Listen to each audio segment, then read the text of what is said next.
hello everyone बरायबाय बयखौबो दायो आङो दङ भारत भुटान बर्डाराव आरोना मालिबिथाव फैदों आङो दाख्लै बावैसो बेबायदिनो फुटबल गेलेनानैहाय लेबाराव गिदिर जोखोम मोननानै अपारेशन जानांनाय बाबु बियो बेबायदिनो रिलिज जानानैहाय न'आव दंफैसै नोंथांमोना बयबो निस्सय नुखाबायबो जानांगौ ओमफ्राय दा बिखुनजोफ्रा आंखौ लिंहरदों आरो दा बे हिसाबैनो आङो दसे थांनानैहाय नायनानै फैबाय ओमफ्राय ओंखामबो जानानै फैबाय आङो दा एक्चुअली मोजाङानो जाबाय आरो थेवबो दा फार्स्ट टाइम हिसाबैहाय बेबायदिनो एसे थाबायला थाबायलि खालामलाबायथ'नो हानाय नङा आरो ओमफ्राय गाबोन चेकआपआव लांफिनगोन ओमफ्राय बेजों लोगोसे आङो जोंनि ब्रादार जिउसन बिथांनि न'आवनो स्टुडिअ'बो दं दा आङो न'आवबो हाबनानै फैबाय बिनावबो दा बेबायदिनो सोरबाफोर बेबायदिनो मेथाइ रेकर्डिंफोर खालामनो गोसोब्ला खालामहैनो हागोन आरो ओमफ्राय बेजों लोगोसे मोनसे रागा जोंथावा मिनिथावा जाबाय आरोना दिनै आङो गोबांथार बेबायदिनो फेमिलि लानानै जिरायनाय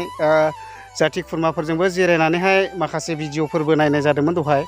मानो होनना बुङोब्ला दिनैनि दिनावहाय इउटुब खेंब्लाबो फेसबुक खेंब्लाबो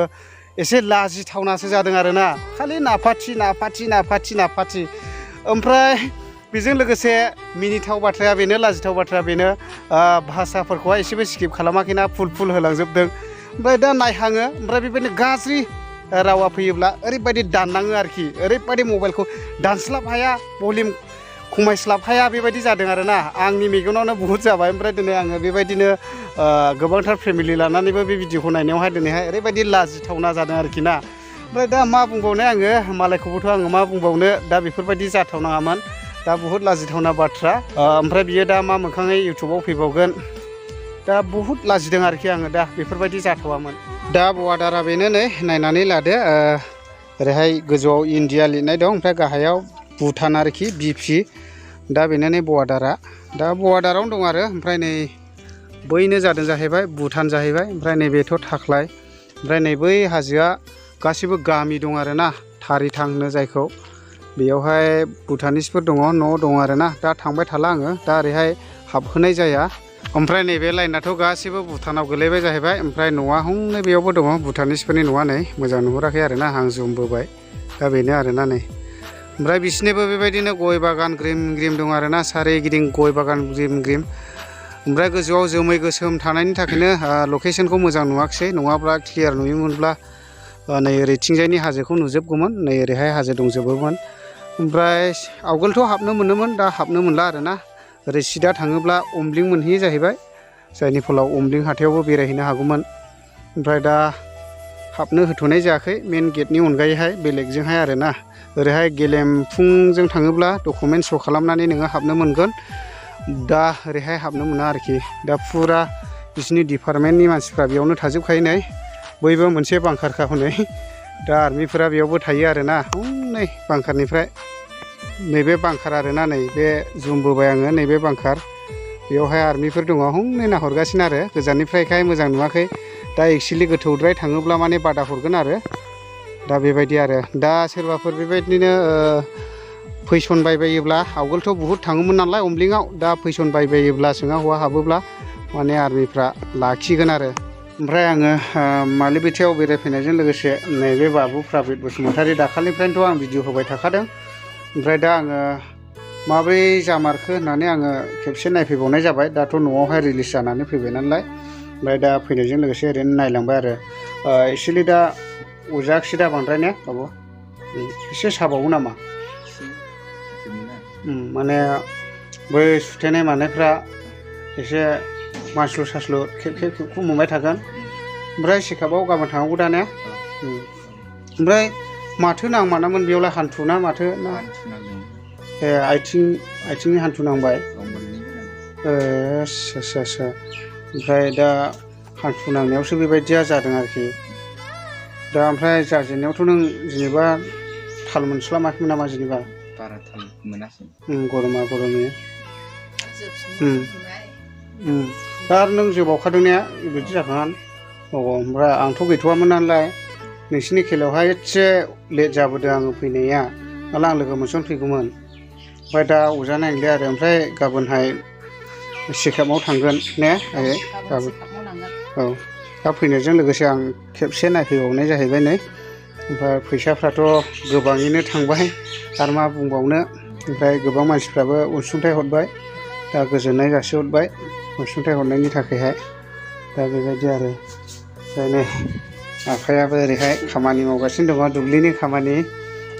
गायजेनबाय दा ने औ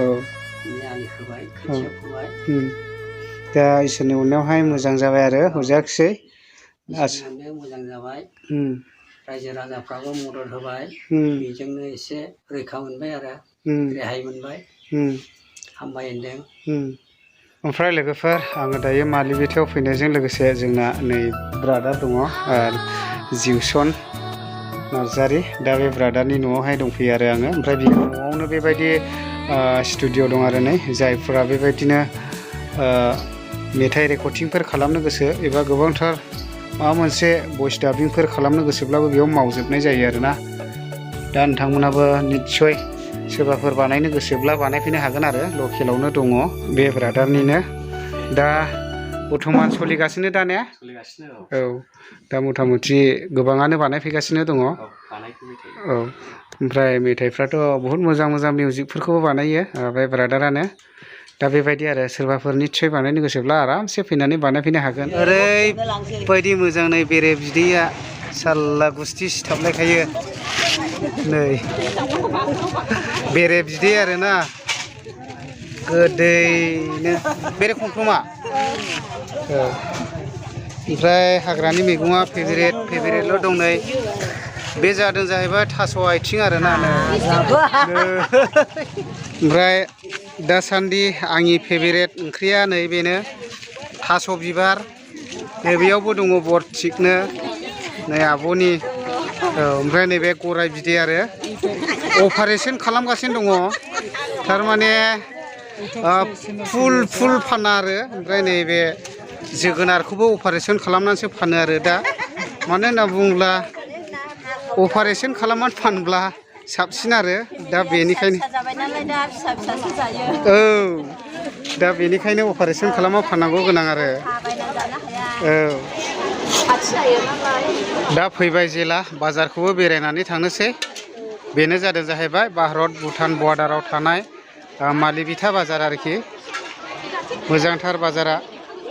मैगंफ्राथ' ओरैबायदि मोजां मोनो नै थास' बिबार ओमफ्राय नै थास' आथिं ओमफ्राय नै ना गोरान दं ओरैबायदि मोजां नै ना खान्दा थास' आथिंफोरजों जानो मोजांथार आरो बियो ओमफ्राय बेयाव दं नै गान्दा गं आंबो बेखौनो लाबाय आरो एसे भिडिअ खालामलांबावनोसै आरो बाजाराव फैबाय ओमफ्राय दा एसे बाजारखौहाय एक्सप्लर खालामनानै देखायनोसै आङो ओरै हाबलांनोसै आङो गेजेरजोंनो दा मथा मथि गायनाय फुनायनि बोथोर हिसाबैहाय मानसिया एसे खम जायो आरो ओमफ्राय सिगां बेयावहाय गोबांथार भुटानिसफोरबो फैयोमोन ओमफ्राय दाथ' आरो भुटानिसफ्रा फैनाय जाला ओमफ्राय गोबांथार जाथि माहारिफ्रानो दं आरो जायनिफोराव नेपारि आरो बेबायदिनो आदिबासि राभा राजबंसि फ्रायनो दं आरोना दा बेबायदि आरो दा बेनो आरो ओमफ्राय बेयावबा मानि गेदारिं अ आस्सा थारमाने सखा आरो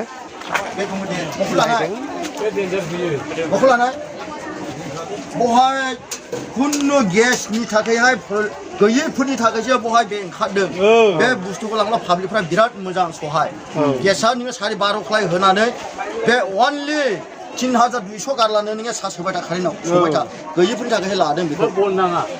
औ गेसा हाले नै बना एसेल' नांगौ बेनि माबाखौथ' बयबो नुखाबाय फ्रायनो मिथिखाबाय बेनि माबाफोरखौथ' गासैखौबो मिथिखाबाय पाब्लिकफ्रा दा लानाय लायै बे पाब्लिकफोरनि सायावल' थाहैबाय आरोखि लानाय लायै पाब्लिकनि सायाव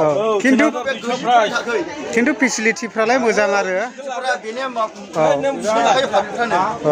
दा बेबायदि आरो बेखौथ' मिथिजोबखाबाय ओमफ्राय दा ओरै थांनोसै आङो एसे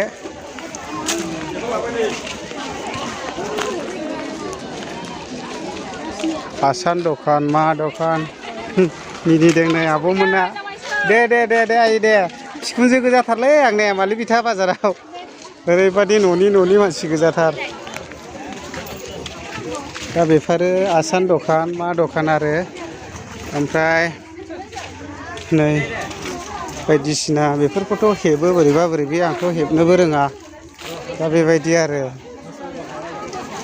ओमफ्राय बियो फिसा दख'ना दखान दं आरो ओरैहाय बेबायदि आरो नै ओरैजोंबो दङ दा बेनो आरो बेफोरथ' आसान दखान जाहैबाय नै दा बेफोरबायदिनो आरो मालिबिथा बाजारा